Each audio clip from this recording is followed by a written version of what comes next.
And we're shifting focus for now.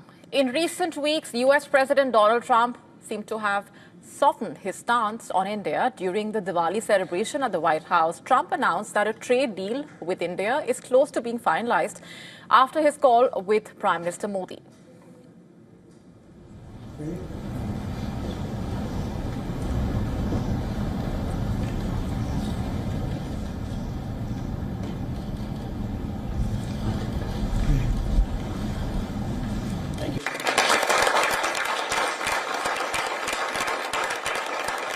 A great conversation.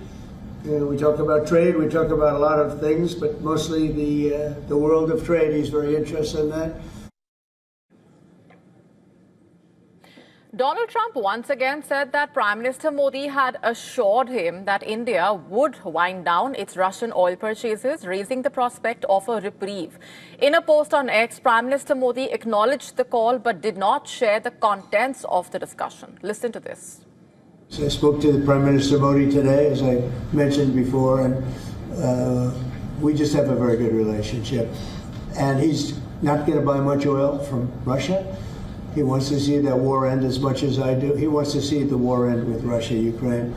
And as you know, they're not going to be buying too much oil. So they've cut it way back, and they're continuing to cut it way back. However, there was a slight change in Trump's latest remarks as compared to the earlier statements.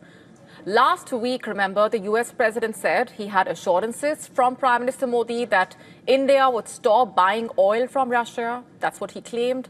On Tuesday, Trump said India will not buy that much oil from Russia.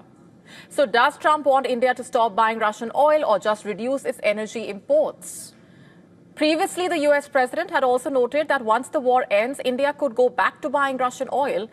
Those inconsistencies in Trump's statements raising several important questions. What is his real motive, really? Is it to end the Ukraine war, or is it a geopolitical move by driving a wedge in the India-Russia relations? And is Trump's demand for India to curb Russian energy purchases short-term in nature or long-term? Brahmachalani, a professor of strategic studies at the Center for Policy Research, in a post on X has said, quoting, he has now revised what Prime Minister Modi supposedly told him.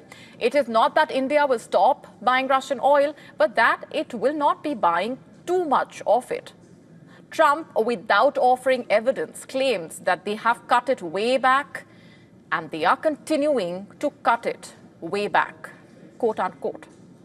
He further said, quoting further, India's monthly oil import data publicly available. If Prime Minister Modi were to drastically slash Russian oil purchases, he would face political heat at home for bowing to US pressure.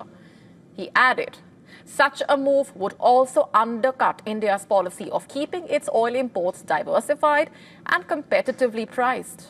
Trump, in all likelihood, is clutching at straws and calling it strategy, quote unquote.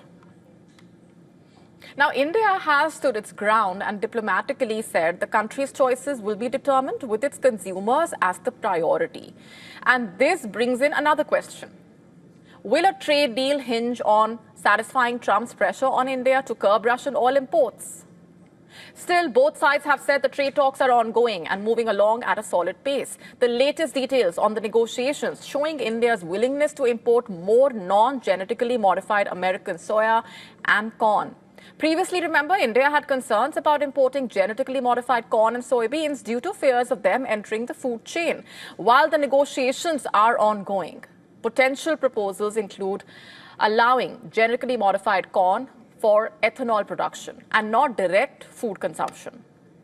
Even genetically modified soya is being considered for India's rapidly expanding poultry and livestock sectors. American genetically modified soybeans are being looked at as an alternative cooking oil option when it comes to expensive sunflower imports. America is seeking new markets for its agricultural products after trade disputes with China. And India has also proposed to buy more US oil for a trade deal. Hopes are for a pact at the APEC summit next week, or at least a mini deal. An agreement is likely to cut the 50% tariff imposed. Some reports citing sources showing that the tariff could be cut to as low as 15%. However, that is yet to be confirmed by official sources.